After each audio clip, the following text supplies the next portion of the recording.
তুমি কি দেখলে? আমি দেখলাম যে সিংহলের উপকূলবর্তী সীমান্তে প্রচুর সৈন্য আর সমুদ্রে রাশি রাশি যুদ্ধতরী সিংহলের দিকে এগিয়ে আসছে সিংহলকে আক্রমণ করার জন্য। আমিও ঠিক তাই দেখলাম মিহির। তার মানে যে কোনো মুহূর্তে সিংহলে আক্রমণ আসতে পারে। আর যদি অত তরী একসাথে সিংহলকে আক্রমণ করে তাহলে তো সিংহল ধ্বংস হয়ে যাবে। তাহলে এখন আর বিলম্ব নয়, আমাকে এক্ষুনি সিংহলে ফিরতে হবে মিহির। যে করেই হোক আমাকে সিংহলকে রক্ষা করতেই হবে। কিন্তু খনা, তুমি সেখানে গেলে কি সব সমস্যার সমাধান হয়ে যাবে? আমি তা জানি না মিহির, আমাকে সিংহলে ফিরতেই হবে। আমি এখানে বসে সিংহলকে ধ্বংস হতে দেখব না। কিন্তু খনা, এখন রাত্রে দ্বিপ্রহর, এত রাতে এই জাতীয় সিদ্ধান্ত নিও না। কাল ভোরক, তারপর যা সিদ্ধান্ত নেওয়ার নিও, তার আগে নয়। তুমি এখন বরং তোমার তাঁবুতে ফিরে যাও।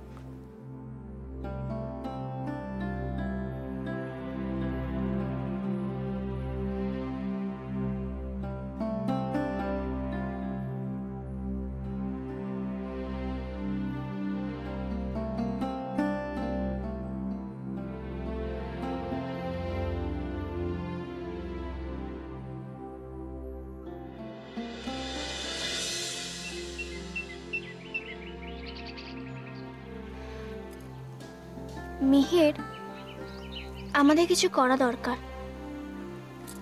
আমরা তো এভাবে এখানে বসে, কিন্তু না জানি সিংহলে কি হচ্ছে। তুমি এখন কি বা করতে পারো? সেরকম দরকার হলে আমি সিংহলে ফিরে যাব, কারণ সিংহলে যদি কিছু হয় আমি নিজেকে ক্ষমা করতে পারবো না। তুমি কি এখনই সিংহলে ফিরে যেতে চাও? তাছাড়া আর তো কোনো উপায় নেই মিহির। কিন্তু খনা, তুমি সিংহলে ফিরে গেলে কি সব সমস্যার সমাধান হয়ে যাবে? বিপদ আরো বাড়বে।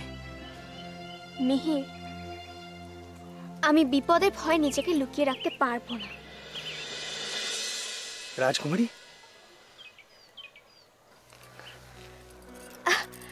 আরে তোমরা? রাজকুমারী, কত বছর পর তোমায় দেখলাম রাজকুমারী। সত্যি রাজকুমারী, তুমি অনেক বড় হয়ে গেছো। তোমাদের সাথে যে কোনোদিনও আমার দেখা হবে এ আমি ভাবতেও পারিনি। কিন্তু কিন্তু তুমি এই অরণ্যে এখন কি করছো? বিশেষ দরকারে আমি আত্মগোপন করছি। বিশেষ দরকারে আত্মগোপন করে আছো কেন? সে অনেক কথা, পরে বলবো তোমাদের। কিন্তু তোমরা কি এখন এখানেই থাকো? রাজকুমারী, আমাদের তো থাকার কোনো ঠিক নেই। আজ এখানে, কাল অন্যত্র। রাজকুমারী, তুমি তোমার এই বন্ধুর সাথে আমাদের পরিচয় করিয়ে দিলে না তো? ও হলো মিহির, আমাদের সিংহলের রাজপুরোহিতের পুত্র। মিহির, এরা হলো আমার বন্ধু চক্র আর বজ্র। রাজকুমারী আমাদের বন্ধু বলে মনে করলো, সকলে আমাদের কিন্তু বন্ধু ভাবে না। এর অর্থ? সকলে আমাদের জলদস্যু বলেই জানে। মিহির, তেমন কিছু ভেবো না, এরা খুব ভালো। সত্যি এরা আমার খুব ভালো বন্ধু। কিন্তু কিন্তু রাজকুমারী, তুমি যে এখানে আছো, ওদিকে সিংহলে কি হয়েছে তা তুমি জানো? কি হয়েছে? সিংহলের উপকূলবর্তী অঞ্চলে আক্রমণ হয়েছে। চালুক্য রাজ সিংহলে আসছিলেন, সঙ্গে চালুক্য রাজকুমার ছিল। শুনলাম পথের মধ্যে নাকি ওদের হত্যা করা হয়েছে। সে কি? তাহলে তো আমার বিলম্ব করা উচিত নয়, আমার এক্ষুনি অনুরাধাপুরমে যাওয়া দরকার। কিন্তু খনা, এখন তোমাকে ওইদিকে কে নিয়ে যাবে? কেন? এরা আমাকে নিয়ে যাবে? না না খনা, তা হতে পারে না। তুমি এইভাবে চলে যেতে পারো না। কেন মিহির? এইভাবে চলে যাওয়াটা তোমার কাছে বিপজ্জনক। ইনারা আমাকে নিয়ে যাবেন বলে তুমি দুশ্চিন্তা করছো? মিহির, ইনাদের জন্যই কিন্তু একদিন আমি প্রাসাদে ফিরে আসতে পেরেছি। তোমাদের কাছে আমি একটা অনুরোধ করব। বলো রাজকুমারী। তোমাদের সর্দারের দ্রুততম অশ্বটি আমার এখন দরকার, যাতে আমি খুব শীঘ্রই সিংহলে পৌঁছাতে পারি। তুমি নিশ্চিন্তে থাকো রাজকুমারী, সিংহলের ভূমিতে সেই অশ্ব তোমার জন্য অপেক্ষা করে থাকবে। খনাম, আমি তোমার সাথে ফিরে যেতে চাই। না না, তা হতে পারে না। কেন হতে পারে না? কারণ তোমার আর কৌরকিমার স্বাভাবিকভাবে ফিরে যাওয়ার দায়িত্ব হচ্ছে আমার। তাই আমি কোনোভাবেই তোমাদের বিপদের মধ্যে ফেলতে পারি না। কিন্তু কিসের বিপদ? মিহির, তোমরা যদি আমার সাথে ফেরো তাহলে সবাই তোমাদের সন্দেহ করবে। আচ্ছা শোনো, তোমরা সিংহলের উপকূল থেকে ওকে গৃহে পৌঁছে দেওয়ার জন্য একটি পালকির ব্যবস্থা করবে। তুমি কোনো চিন্তা করো না রাজকুমারী, ওদের কোনো ক্ষতিই হতে আমরা দেব না। ও, আমাকে যে কৌরকিমাকে বলতে হবে। কৌরকিমা যেন প্রাসাদে ফিরে সবাইকে বলে যে সিংহলের নিকটবর্তী এক মন্দিরে আমার বিবাহের জন্য প্রার্থনা করতে গিয়েছিল। কিন্তু তোমার এইভাবে চলে যাওয়াটা কি উনি ভালোভাবে নেবেন? মিহির, আজ দ্বিতীয় কোনো উপায় নেই। জানি না ঈশ্বর কি চান। এখন আর বিলম্ব করা উচিত হবে না। আমি আমি কৌরকিমার সাথে একবার দেখা করেই চলে যাব। তুমি সাবধানে ফিরে এসো মিহির। আমি এখন চলি। আচ্ছা, তুমি আমাকে নিয়ে যাবে? চলো রাজকুমারী।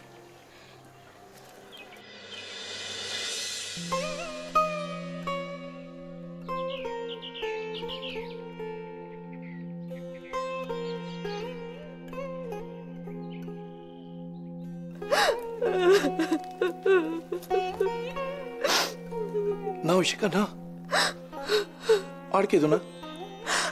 দেখো, চোখের জল ফেললে পরে সব সমস্যার তো সমাধান হয় না। বিশ্বাস করুন মহারাজ, খনার এই নিরুদ্দেশের পেছনে আমার কোনো ভূমিকা নেই।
ঐশিকা, মাসিমা আপনি? এভাবে নিজের ঘরে বসে কালক্ষয় করছো কেন? চোখের জল ফেলে কি প্রমাণ করতে চাইছো? মাসিমা কেন হঠাৎ করে এভাবে বলছেন মাসিমা? আমার কি অপরাধ বলেন? অপরাধ তোমার নয়, অপরাধ আমাদের। আমরা দুই বোন এই সিংহলের মঙ্গল করতে চেয়েছিলাম, তোমাদের মঙ্গল করতে চেয়েছিলাম, আর সেটা তোমরা বুঝতেই পারলে না। না মাসিমা না, দয়া করে এভাবে বলবেন না। আমি জানি আপনি সর্বদা আমাদের মঙ্গলে চান, আর সেই জন্য ঐশিকা, তুমি দয়া করে মিথ্যাচার বন্ধ করো। আমি যে তোমার মঙ্গল করতে চাই এ কথা তুমি আগেও বিশ্বাস করনি, আজও বিশ্বাস করো না। না মাসিমা না, মাসিমা ঠিক তা নয়। আসলে আসলে আসলে তুমি চাও না তোমার কন্যার বিবাহ হোক, তার ভবিষ্যৎ সুরক্ষিত হোক। আর আজ চোখের জল ফেলে তুমি কি প্রমাণ করতে চাইছো তা ঈশ্বরই জানেন। মাসিমা, খনা আমার কন্যা, মায়ের বুক থেকে সন্তান নিখোঁজ হয়ে যাওয়ার যে কি জ্বালা, আর তা যে কি দুর্বিষহ, তা হয়তো আপনি উপলব্ধি করতে পারছেন না, কিন্তু আমি তা বুঝতে পারছি। আমি শুধু বুঝতে পারছি কি নিদারুণ মানসিক যন্ত্রণার মধ্যে দিয়ে আমি চলেছি। এখানেই তোমার জয় ঐশিকা? তার মানে? মানে তোমার সন্তান নিখোঁজ এ কথা তুমি জানো না, আর এই কথা আমাকে বিশ্বাস করতে হবে। মা জানে না তার সন্তান কোথায় গেছে। বিশ্বাস করুন মাসিমা, বিশ্বাস করুন।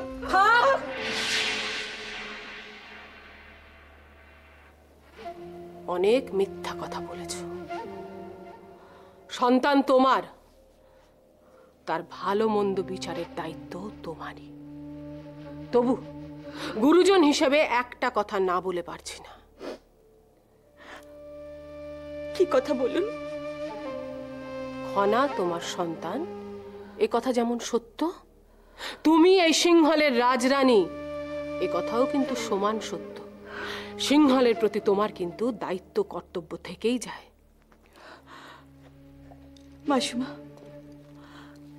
মাসিমা আপনি বলুন তো, এই রাজপ্রাসাদে আজ পর্যন্ত কার প্রতি কোন দায়িত্ব করতে আমি ব্যর্থ হয়েছি? এখানেই তো তোমার ভুল ঐশিকা। প্রাসাদে সবার প্রতি দায়িত্ব পালন করা আর দেশের প্রতি দায়িত্ব পালন করা অনেক তফাৎ রয়েছে, তোমাকে সেটাই করতে হবে।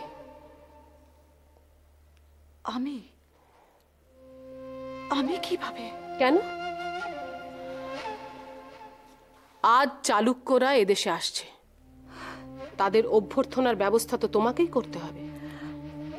তাদের অভ্যর্থনা? নিশ্চয়ই। চালুক্য রাজকুমারের ললাটে তুমি যদি তিলক এঁকে না দাও, সেটা তার পক্ষে যথেষ্ট অসম্মানজনক হবে নাকি? কাল বিলম্ব করো না ঐশিকা, তৈরি হয়ে নাও, চালুক্যদের অভ্যর্থনার আয়োজন করো। নিজেদের অনেক সর্বনাশ করেছ, আর করো না, তৈরি হয়ে নাও।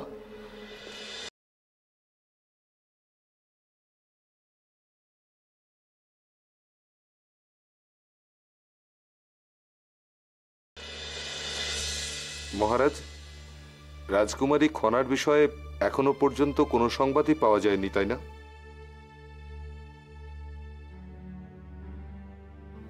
তাহলে তো বড় বিপদ। মানে আমরা তো কোনো সার্বিক সিদ্ধান্তেও উপনীত হতে পারছি না মহারাজ। সেজন্য ব্যক্তিগতভাবে আমি আপনাদের সকলের কাছে দুঃখিত।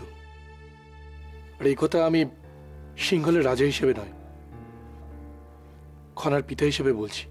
ছি ছি মহারাজ, এভাবে বলবেন না। পিতা হিসেবে আপনার মানসিক যন্ত্রণার কথা তো আমরা সকলেই উপলব্ধি করতে পারছে। হ্যাঁ মহারাজ, আপনি যদি আমাদের সামনে এইভাবে মাথা নত করে থাকেন তাহলে সেটা আপনার কাছে নয়, আমাদের কাছে লজ্জার। তাছাড়া রাজকুমারী খনা এবং দেবী কৌরকী এনাদের কারোর কোনো সংবাদ না পাওয়া পর্যন্ত আমরা সকলে তো প্রায় অথর্ব হয়ে বসে থাকবো।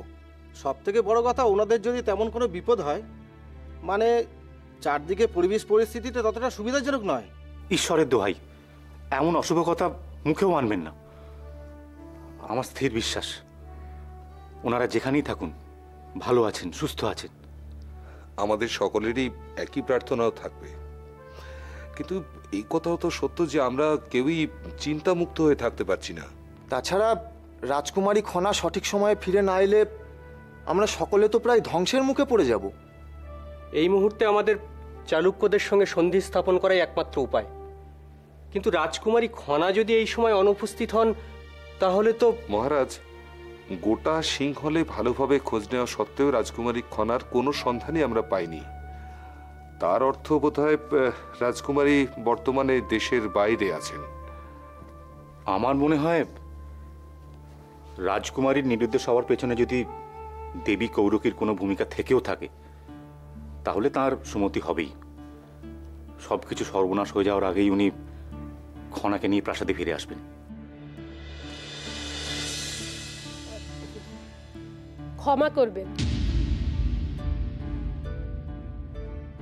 একটা কথা বলা খুব দরকার, তাই এখানে আসতে বাধ্য হলাম। মাসুমা এইভাবে কেন বলছেন?